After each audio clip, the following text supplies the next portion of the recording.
सभी प्यारे दोस्तों का हमारे YouTube चैनल पर आपका हार्दिक स्वागत है। हमारे चैनल पर आप पहली बार है तो हमारे चैनल को लाइक और सब्सक्राइब जरूर करें। आज हम घातांक के नियम, जो गणित में घातांक के नियम क्या होते हैं, उन नियम के बारे में इस वीडियो में विस्तार से चर्चा करने वाले हैं। तो आप इस वीडियो को बिना स्किप किए इस वीडियो को अंत तक जरूर देखें। मुझे आशा है कि आप इस वीडियो को देखने के बाद घातांक के नियम में किसी भी प्रकार से आपको कोई डाउट नहीं रहेगा और आसानी से आप घातांक के कोई भी सवाल को सोल्व कर सकते हैं। तो घातांक का नियम, घातांक क्या होता है, सबसे पहले इसके बारे में थोड़ी सी हम चर्चा कर लेते हैं। यहाँ पे हम देखते हैं कोई भी एक संख्या लिखी होती है, जैसे यहाँ पे लिखा हुआ है 2, तो ये 2 केवल एक संख्या लिखी हुई है और इसके ऊपर पावर यानी घात के रूप में जैसे 3 लिखा हुआ है, तो इसे हम बोलेंगे 2 की घात 3। तो अब यहाँ पे आपके जो नीचे ये जो लिखा है इसे हम कहते हैं आधार, इसे हम क्या कहते हैं आधार। और यहाँ पे जो ऊपर आपके जो लिखा है इसे हम क्या कहते हैं घात यानी पावर। तो ये आपको एक समझना जरूरी है कि घात क्या होती है। यहाँ पे आपने समझ लिया 2 की घात 3। तो घातांक का पहला नियम क्या होता है, जैसे ये आपके लिखा है a, तो a की घात क्या है m, फिर आपके यहाँ पे गुणा का चिन्ह है, फिर आपके वापस a है और इसकी घात क्या है n है। देखो दोनों आधार सेम है, घातें अलग अलग है। इसकी घात m है, इसकी घात n है। तो जब दोनों आधार सेम हो और घातें अलग अलग हो तो आधार को आप एक बार लिखेंगे और दोनों घातों को आप क्या करेंगे जोड़ देंगे। तो ये हो गया पहला नियम, घातांक का नियम। दूसरा नियम यह है कि अगर ये आधार है, आधार की घात क्या है m है, फिर इसकी भी घात क्या है n है, यानी घात के ऊपर घात। तो a की घात m की घात भी n है। तो ये इसको कैसे सॉल्व करेंगे, तो सबसे पहले हम आधार को लिखेंगे और ऊपर वाली दोनों घातों को आपस में क्या करेंगे गुणा कर लेंगे। तो m गुणा n, ये घातांक का दूसरा नियम हो गया। अब हम चलते हैं घातांक का तीसरा नियम।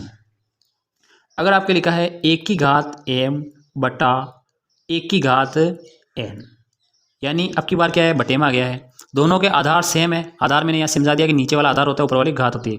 तो दोनों के आधार क्या है सेम है और घातें क्या है अलग अलग है। तो आपको क्या करना है, यहाँ पे इस आधार को एक बार लिखेंगे और ऊपर वाले घात में से नीचे वाली घात क्या करेंगे माइनस कर लेंगे। तो हम m में से क्या करेंगे n माइनस कर लेंगे। तो ये घातांक का दूसरा नियम हो गया।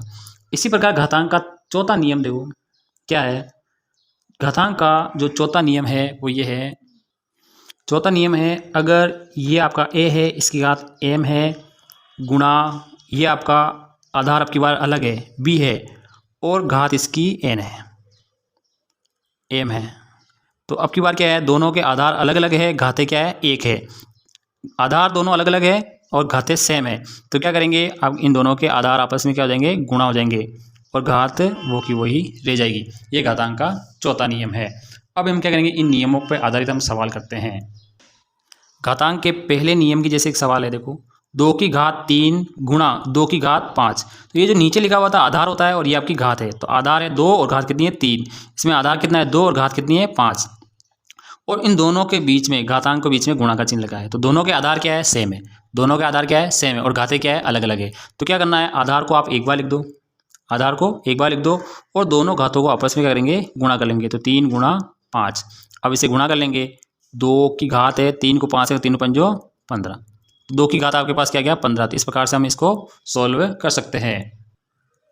यहाँ देखिए दूसरे सवाल की तरह है, a की घात m की घात n है, यानी आधार एक है और उसके ऊपर घात है, फिर उसके ऊपर घात है, तो घात के ऊपर घात है। तो इसी प्रकार का ये सवाल देखो 3 की घात कितनी है 4 है, फिर उसकी भी घात कितनी है 2 है। तो आप क्या करेंगे, इस 3 को हम ऐसा कैसा लिखेंगे, कोष्टक बंद कर देंगे। अब हम क्या करेंगे, इन घातों को, घात के ऊपर घात है ना, तो दोनों घातों को आपस में क्या करेंगे गुणा कर देंगे। तो 4 को गुणा कर देंगे 2 से, तो 3 की घात कितनी हो जाएगी 4 दूनी 8। तो 3 की घात कितना हो गया 8 हो गया। तो इस प्रकार से ये हम दूसरा वाला सूत्र सॉल्व कर सकते हैं। अगला सूत्र है a की घात m बटा a की घात n बराबर, अब देखो इसकी घात m है, इसकी घात n है, तो ये क्या है बटे में है। दोनों के आधार सेम है, घातें अलग अलग है। तो हम क्या करेंगे, आधार को एक बार लिखेंगे और ऊपर वाली घात में से नीचे वाली घात को हम क्या करेंगे माइनस कर देंगे। इसी प्रकार से ये सवाल है 5 और 5, तो दोनों के आधार क्या है सेम है। इसकी घात कितनी है 4 और इसकी घात कितनी है 2 है। तो सबसे पहले क्या करेंगे, हम आधार को एक बार लिख देंगे 5। अब ऊपर वाली घात में से हम क्या करेंगे नीचे वाली घात को क्या करेंगे माइनस कर लेंगे। तो ऊपर वाली घात में से नीचे वाली घात को माइनस करेंगे तो 5 की घात हो जाएगा 4 में से 2 गए कितने बच गए 2 बच गए। ये आपका तीसरा वाला फॉर्मूला सोल्व हो गया है। अगला सूत्र है आपके ए की घात एम गुणा बी की घात एम, यानी दोनों के आधार अलग अलग है, घातें क्या है सेम है, तो आधार गुणा हो जाएंगे, घात एक बार ही रहेगी। तो इसी प्रकार से ये सवाल है 3 की घात 2 गुणा 4 की घात 2, तो दोनों की घातें सेम है, दो घात है और आधार क्या है अलग अलग है, तो दोनों आधार आपस में क्या हो जाएंगे गुणा हो जाएंगे। तो 3 गुणा 4 दोनों आधार गुणा हो गए और घात वो की वही रहेगी, तो आधार को गुणा कर लेंगे, 3 चौक 12, 12 की घात कितने आएंगे आपके पास 2 आ गई, तो 12 की घात 2। ये आपके घातांक के नियम है। तो आप इस घातांक के नियमों से आपको इस वीडियो से सीख पाए हैं।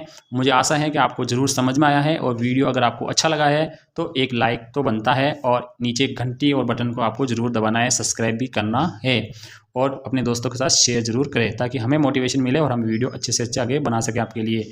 तो थैंक यू, धन्यवाद।